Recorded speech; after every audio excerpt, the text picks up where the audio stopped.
it's multi-seed.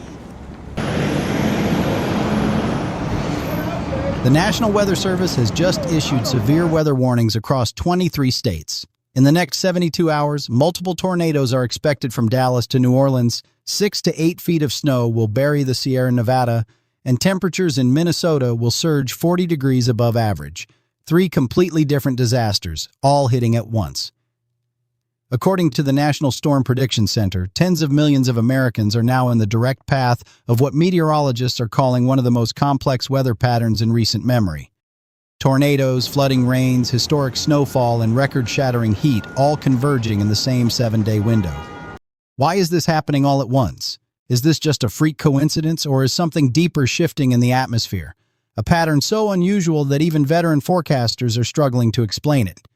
In the next few minutes, I'm going to give you the exact timing for when each of these storms arrives in your specific city. Not general information, exact times, exact snowfall totals, exact wind speeds. By the end of this report, you will understand exactly why officials in Texas, California, and New York are all scrambling to prepare at the same time and what it means for you. But first, you need to understand just how dangerous the next 48 hours are about to become. More than 400,000 people in Southern California were ordered to stay indoors this week as wind gusts reached 70 miles per hour in the San Bernardino Mountains. Salt Lake City has not recorded a single inch of snow in one day for 380 straight days, the longest streak since the 1980s. Grand Junction, Colorado has gone over 400 days without significant snowfall. In New York City, 19 people have died on the streets from cold exposure this winter, 15 confirmed from hypothermia alone. And now the Storm Prediction Center has placed nearly all of central and eastern Texas under a severe weather risk for Valentine's Day, with damaging winds, large hail, and tornadoes on the table from Dallas-Fort Worth down through Houston. Here is what nobody else is covering right now. Behind this weekend storm, a massive atmospheric river is forming over the Pacific Ocean. It will funnel moisture from the tropics straight into California by Monday, then trigger 2 additional major storm systems that could hammer the Midwest and Northeast by the middle of next week. We are not talking about one storm. We are talking about a chain reaction of 4 to 5 storms over 7 days. If you live anywhere from San Diego to New York City, what comes next will determine your entire week. So why is all of this happening at the same time? The answer starts with the jet stream. Right now, a deep trough has formed over the desert southwest, pulling cold Pacific air into the western mountains while a massive ridge of high pressure is building behind it over the central plains. Think of it like a giant wave in the atmosphere.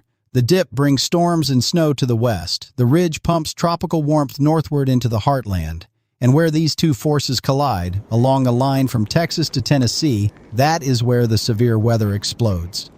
This pressure gradient is unusually tight. The difference between the low-pressure system and the high-pressure system is creating wind shear strong enough to spin up supercell thunderstorms capable of producing tornadoes. The Storm Prediction Center has already flagged areas from Abilene to Houston, from central Louisiana to western Mississippi, as potential tornado zones through Sunday. But here is the question that should concern every American watching this. If the jet stream is this intense now, what happens when the atmospheric river arrives on Monday? Could this pattern produce something even worse by the middle of next week? Comment below right now with your city and state. I am reading every single comment and responding with specific timing for your area. Thousands of viewers are already doing this. Do not wait. The real danger, however, was still days away. Oklahoma City, it starts today. Isolated hailstorms will develop by 7 this evening. Quarter to $half size hail possible along a line from Oklahoma City south to Midland, Texas. Do not be fooled by the quiet morning. By late tonight, heavy rain pushes into Arkansas and Missouri. Dallas-Fort Worth, listen carefully. Saturday is your day of greatest impact. Governor Abbott has already activated the Texas Division of Emergency Management. By 2 tomorrow afternoon, a line of severe thunderstorms will form along the I-35 corridor from Dallas down through San Antonio, damaging winds of 60 to 70 miles per hour, hail, and the possibility of tornadoes. This line tracks east through the evening. Houston, you are in a level 2 out of 5 severe risk. Your window is Saturday evening through early Sunday morning. New Orleans, by dawn on Sunday, that line of storms reaches you.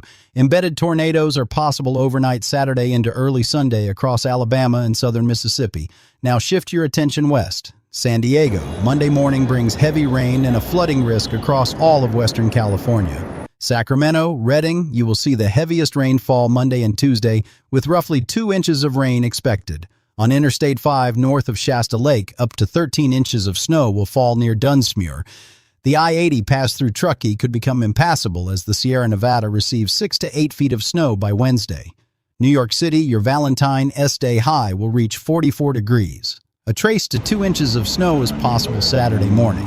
But the bigger concern is Sunday night into Monday, when models are hinting at a more significant system. And then by Thursday, another storm could bring heavy snow from western New York back into Iowa. But here is what changes everything about next week. For those who have never experienced a tornado warning at 2 in the morning, here is what it feels like. Your phone screams. The wind outside shifts from a steady roar to a freight train sound. The power cuts out. You grab your family and head to the lowest interior room. You sit in the dark, listening, waiting. That is what millions of families across the Gulf Coast may face Saturday night into Sunday morning. In New York City, the cold has already claimed 19 lives this winter. 15 of those deaths were confirmed hypothermia. The city medical examiner found 7 additional cold-related deaths at private residences just this week. Council Speaker Julie Meenan put it plainly, these deaths are not inevitable. They are the result of gaps in outreach, shelter capacity, and mental health services. Meanwhile, in Southern California, the winds that forced 400,000 people indoors in the San Bernardino Mountains, in Victorville, Adelanto, Apple Valley, Big Bear Lake, Hesperia, and Crestline, left more than 13,500 customers without power statewide. Trees snapped, power lines came down, roads became impassable. This is not hype. This is not exaggeration. When the National Weather Service issues a warning telling 400,000 people to stay indoors, and when 19 people have already died from cold on the streets of one city, these are not abstract statistics. These are real people in real danger. Remember those 6 to 8 feet of snow heading for the Sierra Nevada? That is enough to bury a single-story building, and the atmospheric river fueling it has not even made landfall yet. If you are in any of the affected areas, comment your location below. I am reading every comment and responding with specific information. Do not wait. What happened next would test emergency systems across the entire country. This is not just a single storm. We are looking at tornado damage across Texas and the Gulf Coast, catastrophic mountain snow shutting down major interstate highways in California and Colorado, widespread flooding from San Diego to western Oregon, record heat melting snowpack across the northern plains, and a potential nor'easter threatening the mid-Atlantic by late next week. 5 simultaneous threats across the entire country. Interstate 80 through Truckee will likely become treacherous or impassable. Interstate 5 north of Shasta Lake will see heavy snow and ice. Highway 299 in Northern California will face moderate 30-mile-per-hour gusts on Monday and Tuesday. In Texas, the I-35 corridor from Dallas through San Antonio will be a severe weather corridor Saturday afternoon and evening. Power infrastructure is already strained. Over 13,500 Californians lost power this week from wind alone. The storms arriving next week will compound that. In New York City, emergency management has issued code blue advisories and dispatched outreach teams across all 5 boroughs. But here is what most people do not realize. The heat wave hitting the Central Plains with temperatures 60 to 70 degrees in Des Moines and central Kansas next week will rapidly melt existing snowpack across the Dakotas, Minnesota, and Wisconsin.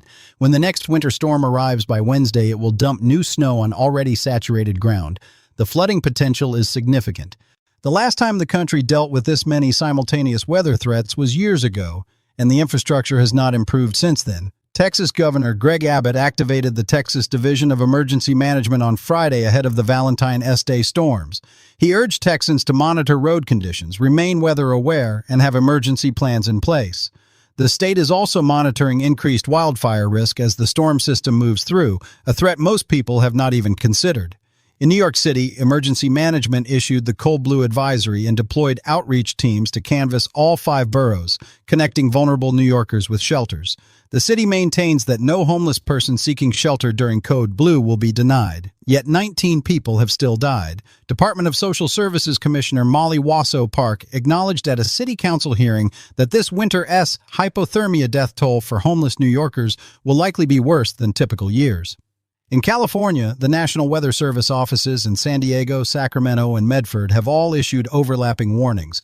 Winter storm warnings blanket the Sierra Nevada, where up to 24 inches of snow is expected in Central California alone. High wind warnings cover the San Bernardino Mountains and desert valleys. But could more have been done? When Salt Lake City goes 380 days without a single inch of snow in one day, does that signal something the forecasting community should have been preparing for differently? When 19 people die from cold in the richest city in the world, is the system working? These are questions that demand answers. But the storms are not waiting for answers. Here is the important part about what this means going forward. This is not a random week of bad weather. The jet stream pattern driving these events, a deep western trough paired with a massive central ridge, is exactly the kind of configuration climate scientists have warned amplifies extreme weather on both ends of the spectrum. Record snow in the mountains, record heat on the plains, severe storms in between. The atmospheric river event arriving Monday could dump 60 to 80 inches of snow on the Sierra Nevada in just a few days. That is extraordinary even by California mountain standards. Lake Shasta, currently at 78% capacity after a bone-dry January, desperately needs the runoff. Mount Shasta Ski Park, which closed due to lack of snow, could reopen with 3 feet of new snow by Wednesday. But there is a catch. Forecasters warn this storm is fickle and could shift west at any moment. Here is what nobody else is telling you yet. Long-range models are showing a persistently active pattern through the second half of February. After these storms pass, another potential system is forming for late next week into the following weekend. The jet stream supports it. I will be monitoring closely and will have a full update as the data becomes clearer. After a historically quiet first half of February, the atmosphere is making up for lost time, and it may not be finished. Let us recap what we have covered. Severe weather with tornadoes possible from Dallas to New Orleans through Sunday. 6 to 8 feet of snow burying the Sierra Nevada. 400,000 people ordered indoors in Southern California from dangerous winds. 19 cold-related deaths in New York City. Temperatures 40 degrees above average surging into the northern plains. And 2 to 3 additional major storms expected by the end of next week. You now have all the information you need. I will be tracking every one of these storms hour by hour. If you want real-time updates, drop your location in the comments right now. Tell me where you are watching from, and I will give you personalized timing as each system evolves. Thousands of people are already doing this. Share this video with everyone you know in the affected areas. They need to see this before the weekend. You have been warned. You have the information. What you do with it is up to you. When 3 completely different disasters hit the same country in the same week, is it still just weather, or is it something we should have seen coming a long time ago?